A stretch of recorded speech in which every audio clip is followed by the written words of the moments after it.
এই এলাকায় শাহজাহান সাজুর জন্ম না হলে এই ঐতিহ্য ধরে রাখা খুব কঠিন হতো।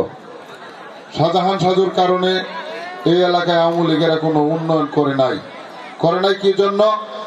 যে শাহজাহান সাজুকে কত অবহেলিত রাখা যায় এটা আওয়ামী লীগ মনে করেছে।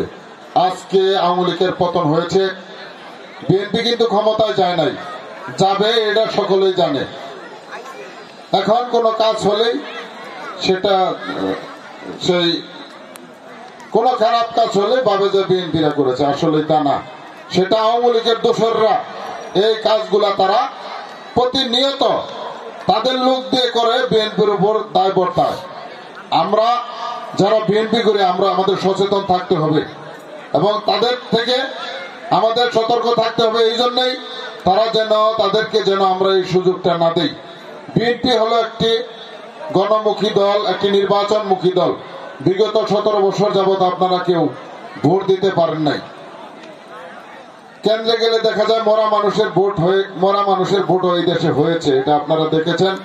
আমরা বদনাম করবো না, প্রত্যেকটা জিনিসে আপনারা লক্ষ্য করেছেন।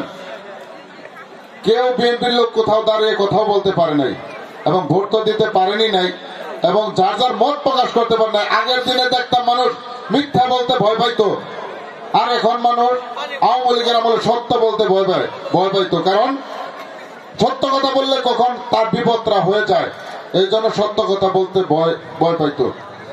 সেই দিন চলে গেছে, সেই আধার কেটে গেছে।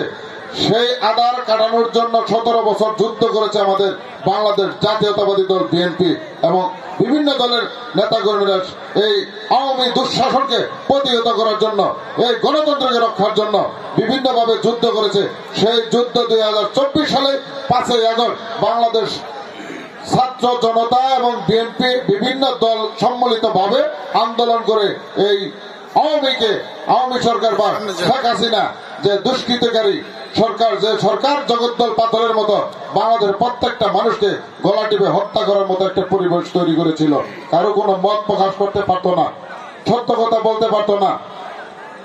আজকে দেখেন বিশ্বের ইতিহাসে আমি কোথাও শুনি নাই এবং ইতিহাস অনেক ঘেটেছি, কোথাও দেখি নাই যে বাংলাদেশে কি বিশ্বের কোন সংসদ একত্র 300 আসনের এমপি পলায়ন করেছে, উপজেলা চেয়ারম্যান পলায়ন করেছে। এই দেশের আওয়ামী লীগের নেতারা যারা পেট বড় বড় বানায় বলেছিল, ঘুষ খেয়ে নানান ভাবে মানুষকে অত্যাচার করে, তারা পলাইছে কেন? তারা যদি চুরি না করে, চোরেরা সবসময় পালিয়ে যায়, কেন তারা পালিয়েছে? এটা আপনাদের কাছে প্রশ্ন রেখে গেলাম। প্রিয় উপস্থিতি, আগামী নির্বাচনে বাংলাদেশ জাতীয়তাবাদী দলের প্রার্থী অ্যাডভোকেট আহমেদ আজম খান দীর্ঘ 35টি বছর যাবৎ যিনি সখীপুর পাটালের প্রত্যন্ত অঞ্চলে ঘুরে বেড়াচ্ছেন, শুধু আপনাদের কাছ থেকে একটি ভোটের ম্যান্ডেট নিয়ে যদি এমপি হতে পারে আপনাদের কাজ করবেন, এটা আমরা প্রতিশ্রুতি দিতে পারি।